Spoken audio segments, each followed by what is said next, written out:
We are witnessing the greatest dating epidemic in the history of mankind. In a world we constantly get told we're more connected than ever by tech companies and media and society, I think I can speak for the vast majority of us that we are the loneliest, most disconnected generation of all time. In this video, I'm going to give you some crazy stats that, for me, they don't even surprise me, but you might be surprised by some of these stats, and I'm sure you'll be able to relate to a lot of this information. I'm going to then dive deeper and say, why is this occurring? Why are we in this situation? And then I'm going to try to give you some realistic solutions as to how we can solve this problem. Because I don't think people understand the greatness and the depth to this situation. This is not just a problem with sex and men and women just struggling to find a suitable partner. This runs far deeper than that. This could be the greatest issue. Forget climate change, forget COVID. The greatest issue mankind is facing.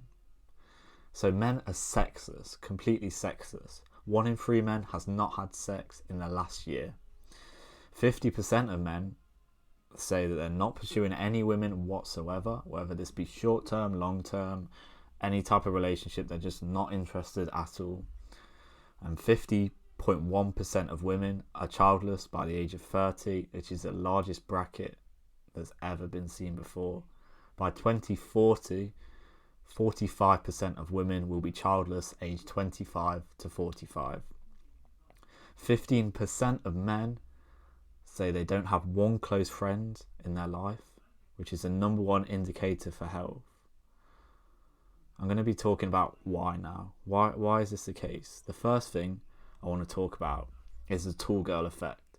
So I'm sure a lot of girls, maybe I have a 20%, I think, roughly, audience of women. Maybe you can relate to this. You want a man who's at least of the same height to you, preferably taller than you. And this does not just work for when it comes to height, when it comes to career, when it comes to finance. They want a man who's at least bare minimum at the same level as them, if not higher. And there's a big problem with this because a lot of women are becoming higher achievers, especially in the work industry, and they're achieving a lot more. And I don't know if you've noticed this, but something I've noticed is that women are far more disciplined than probably 80% of men are these days. And this is leaving a lot of women with a big conundrum because they're achieving a lot of success and they want to find a man on the same wavelength, a suitable partner that they can commit to. However, there's not a lot of men that can match that level and especially exceed it. So this leads to a lot of the women going for that top percentage of men, maybe the top 10, 5, probably even less, 3 to 1% of men. And guess what? All of these women, they're doing the same thing. And there's only as obviously, if we're talking 1, 3, 5% of men, there's only a small bracket of them.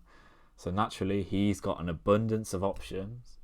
He's like the kid with the ice cream. He doesn't know what to do. Can he keep it in his pants? And the answer is not really, because they've had so many options, more than ever before. These men have more options than you could even believe. And therefore women begin to resent a lot of men. They don't understand why they're this way, why they're not committing to me. But they don't understand that a lot of women are doing the exact same thing as them. They all want that same level guy. And this leads, which is the saddest part of probably the whole thing, a lot of men feel absolutely invisible to women, and you might be one of them. I know I feel like this.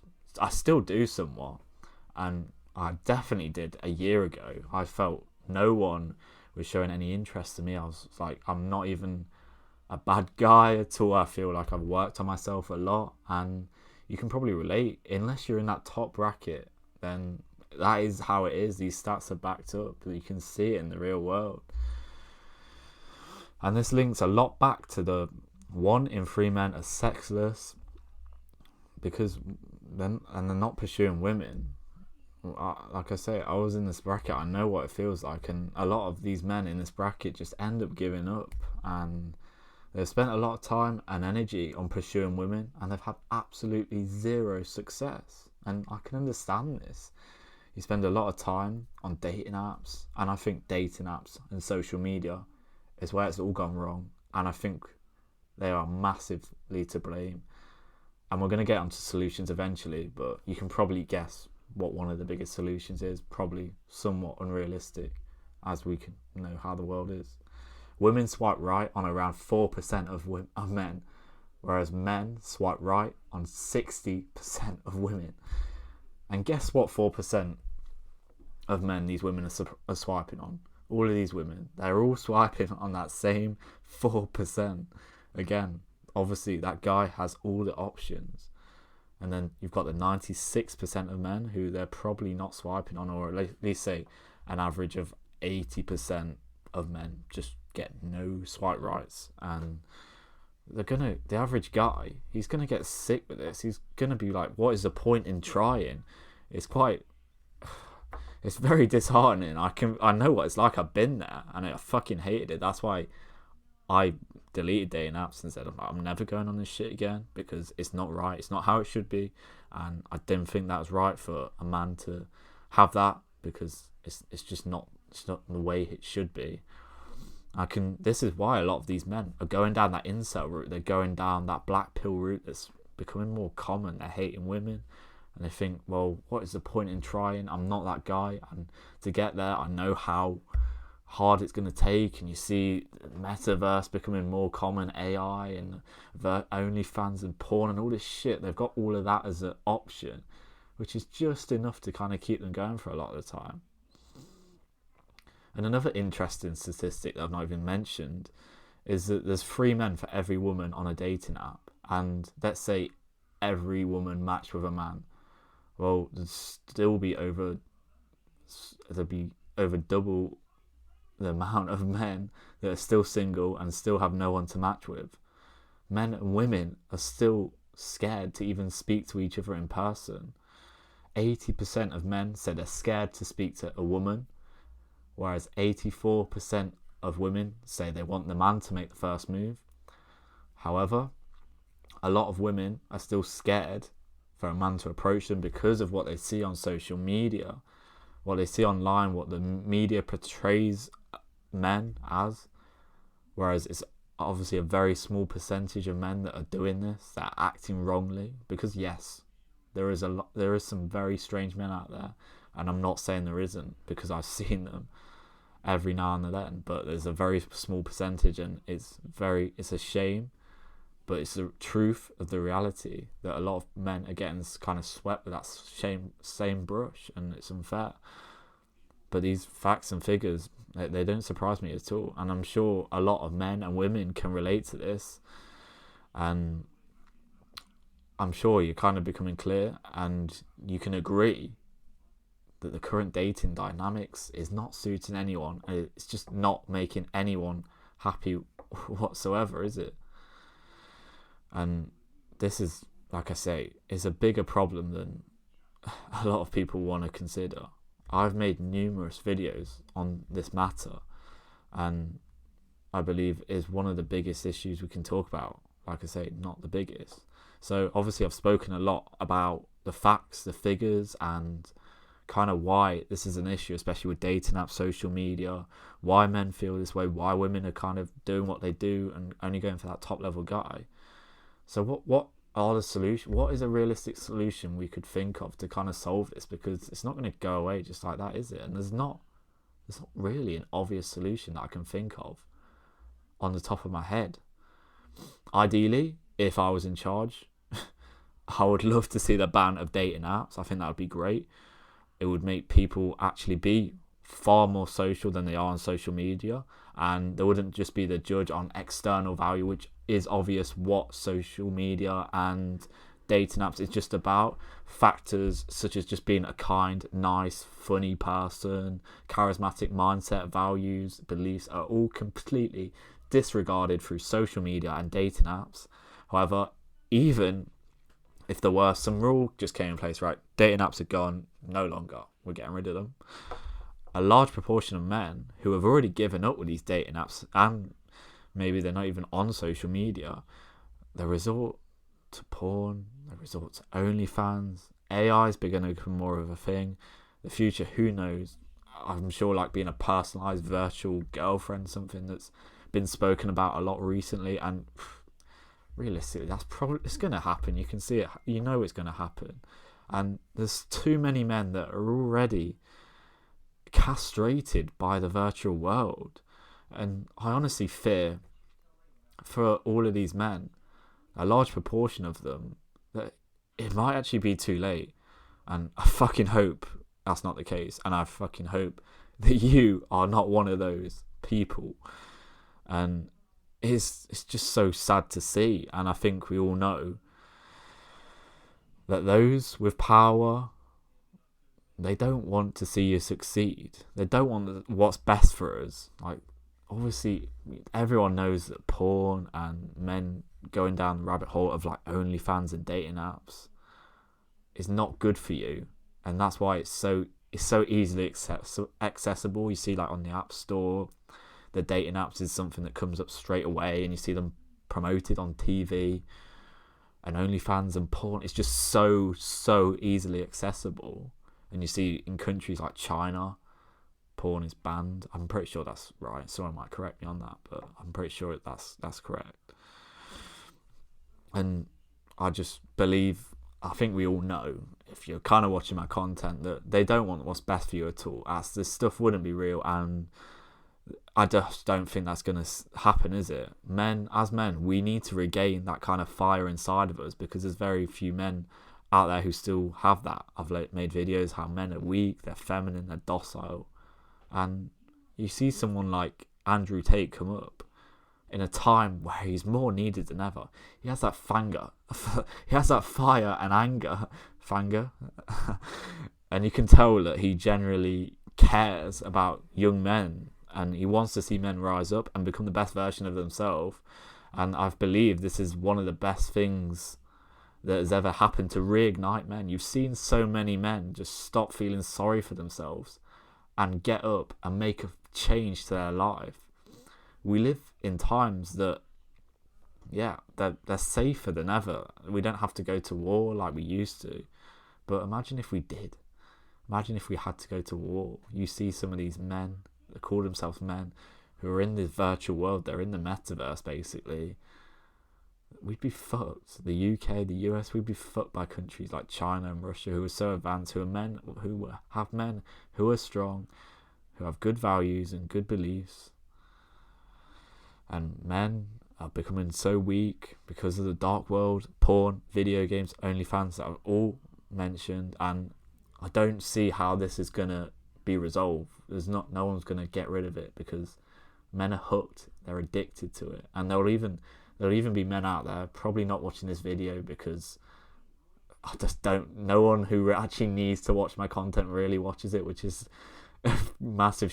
This is what I do it for. I hope that it reaches them one day, but I'm sure 95% of you can agree that this, well, it's factual, a lot of it obviously, and can agree with a lot of the points that I'm saying. But like I say, it's only getting worse. And I'm going to briefly cover from a women's perspective now, because I think it's important that I don't speak just about men. Obviously this is a channel for men, but I do have a 20% women audience that I want to speak out to, and I think it's important we see both sides of the coin. So women, I believe, have made a lot of progress in the working world, and I do think that's a good thing for a lot of women, and if that's what they want, then by all means they should pursue that. And it should always be an option, and it definitely should not be taken away, and women should go back to the kitchen and nothing like that. I don't think that should be the case at all. But I did mention at the start of this video with one of the stats that 45% of women will be childless by 2040, age 25 to 45 women. And women, a lot of these women are missing their fertility window, leaving it too late because they cannot find a suitable partner. Or maybe they've taken a more masculine approach and decided to pursue building a career and building their money up, building their body and all of this stuff, which is still very good. And I credit to a lot of women that do this before considering a family. However, because they've done this, before they know it, they have missed that window, which it happens more than you believe. And you hear a lot of these women, they go to these support groups and they realize they've missed that opportunity to become a mother, which is one of the saddest things that you can ever really think of. I think a woman missing out on the chance to be a mother, it's like one of the greatest dreams, I guess, for a woman, and even for a man, to have a child of their own one day, especially as a woman, raising your child up. And I think that should not be like frowned upon, and I don't think women should be seen as maybe second class citizens because they just want to focus on becoming a mother, which is maybe something that is kind of portrayed by the media and society these days, that women need to have a stable career and do their own thing and be this boss bitch shit, which doesn't really make any women happy anyway. And a lot of women don't like to talk about this, the factor that I mention a lot, which is men and women do live on different timelines. And I think there needs to be a lot more education and a lot more female role models on this, because it would be a completely game changer for a lot of women out there. And if you're a young man and you were told become a if you're a young woman and you were told just focus on leveling yourself up, becoming a high level woman, and just don't do any of the degenerate kind of routes in life, drinking, drugs, any of that shit, and at the end of the day find a man before your external high level value kind of diminishes, because you would be a lot better off as a woman by doing that at the end of the day. And I think it's time that a lot of women consider this, and I know they don't like to hear it, but at the end of the day it's true, and these stats that I've mentioned in this video just back that up anyway. So that's from briefly I touched on it on a woman's perspective, but that is the main things I wanted to discuss. Elon Musk said that this is the biggest issue of our generation. It's bigger than COVID, it's bigger than climate change, anything else that they try and tell you in the news. There's a decline in birth rate across the globe, and he's right. I think it is the biggest issue we are facing, and there's not been enough spoken about it, and a lot of people are completely clueless when I speak to them, especially around my age, that this is such a big issue. And this is the first time in our 4 million year history where we are facing a declining birth rate. And we were always kind of told that the population would be increasing, and we were it was going to be too big for the Earth to even manage it. Well, the actual opposite is happening now, and you should be worried. And I'm probably going to make another video on this bigger issue in the future, but I hope you've got a ton of value and you kind of understand a lot more about the dating market epidemic and where it could actually lead us and where we're going at the moment, the big issues that a lot of men and women are facing too.